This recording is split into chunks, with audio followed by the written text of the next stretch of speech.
Do you really think we're buying this 3-hour dog and pony show about how wonderful it is to be surveilled and what great things it does for our community? We see what you're doing, we do our research, and we know where all this is going. You and other regional elites around these cities and counties and state are working to build privatized surveillance networks that will eventually all be integrated, that will be used for the purpose of circumventing data retention laws by replacing the images collected by the cameras with the patterns Flock or other companies deduce from those images.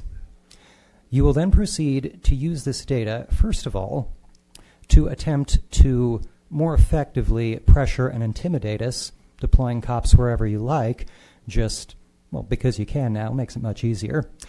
And you will also use it to try to manage traffic patterns to steer us as if we were animals to be herded down whichever roads you want us to go. And that's not without even thinking about the inevitable expansion of this program when it won't just be tracking cars, but when it will be tracking us based on facial recognition and what we're wearing. We can figure out pretty easily. Flock's engineers are already working on that as a software update for the future. And then there's something I've noticed recently. I've yet to get the public records request back on this, but I've got good reason to suspect the city is also now planting cameras in the forest to try to track campers and off-trail hikers.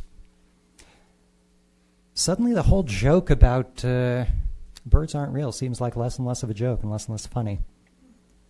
You can try to spin this however you want, but this is nothing but another Leninist attempt to take away our freedom and to replace it with bureaucratic manipulation and intimidation. There is no excuse to take away freedom, ever. Not for cowardice masquerading as safety, and not out of some reverence for the state or the cops that some of you worship as a god.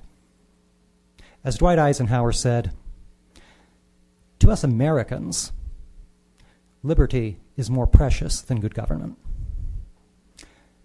You have not listened to the public will on this. You are public servants, our servants. You are public employees, our employees.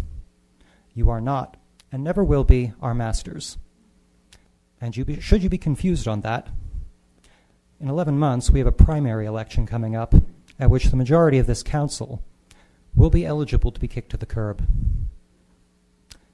What did Oliver Cromwell say when he dismissed the Long Parliament? You have sat here too long to be of any use to us. Depart, I say, and let us have done with you.